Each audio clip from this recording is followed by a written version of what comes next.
Global পয়েন্টের পক্ষ থেকে আপনাদের সবাইকে স্বাগত জানাচ্ছি। গ্রিনল্যান্ডকে ঘিরে আন্তর্জাতিক রাজনীতিতে নতুন করে আলোচনা শুরু হয়েছে।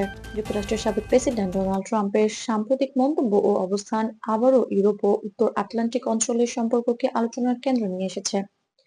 ট্রাম্প বলেছেন, গ্রিনল্যান্ডের পূর্ণ মালিকানা পাওয়া না গেলে ডেনমার্ক সহ ইউরোপের কয়েকটি মিত্র দেশের উপর ধাপে ধাপে শুল্ক বাড়ানোর বিষয়টি তিনি বিবেচনায় রাখবেন।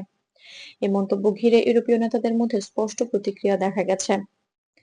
আন্তর্জাতিক সংবাদ মাধ্যমের তথ্য অনুযায়ী গ্রিনল্যান্ড ডেনমার্কের একটি স্বশাসিত অঞ্চল হলেও এর সার্বভৌমত্ব নিয়ে ডেনমার্ক ও গ্রিনল্যান্ডের অবস্থান দীর্ঘদিন ধরেই পরিষ্কার। গ্রিনল্যান্ডের সরকার এবং সেখানকার নাগরিকরা একাধিকবার জানিয়েছেন, এই অঞ্চল বিক্রির কোনো প্রশ্নই ওঠে না।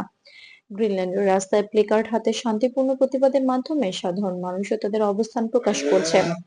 তাদের বক্তব্য, গ্রিনল্যান্ড কোনো বাণিজ্যিক পণ্য নয়, এটি তাদের পরিচয় ও ভবিষ্যতের সঙ্গে জড়িত। এই প্রেক্ষাপট ডোনাল্ড ট্রাম্পের শুল্ক সংক্রান্ত মন্তব্য ইউরোপের রাজনীতিতে নতুন করে আলোচনা তৈরি করেছে। ডেনমার্ক সহ ইউরোপের 8টি দেশের নেতারা প্রকাশ্যে এই ঘোষণার নিন্দা জানিয়েছেন।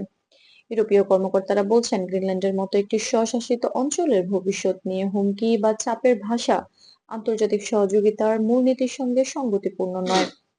তারা বিষয়টিকে কূটনৈতিক আলোচনার মাধ্যমে সমাধানের আহ্বান জানিয়েছেন।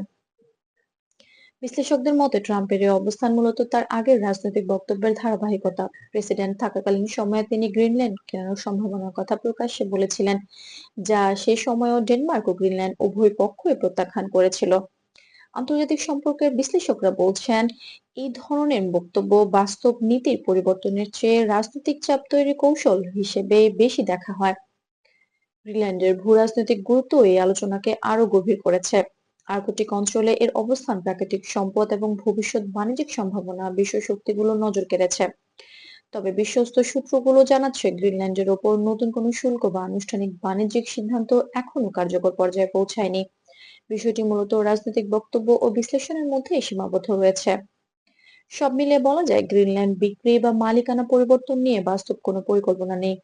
ডেনমার্ক, গ্রিনল্যান্ড এবং ইউরোপীয় দেশগুলোর সার্বভৌমত্ব ও স্বশাসনের প্রশ্নে একমত। ডোনাল্ড ট্রাম্পের মন্তব্য নতুন করে বিতর্ক তৈরি করলেও আন্তর্জাতিক কূটনীতিতে এখনো সংলাপ ও পারস্পরিক বোঝাপড়াকেই সবচেয়ে গুরুত্বপূর্ণ বলে মনে করছেন বিশ্লেষকরা। এই ছিল গ্লোবাল পয়েন্টের পক্ষ থেকে আজকের বিশ্লেষণ। গ্লোবাল পয়েন্টের সঙ্গে থাকার জন্য অসংখ্য ধন্যবাদ।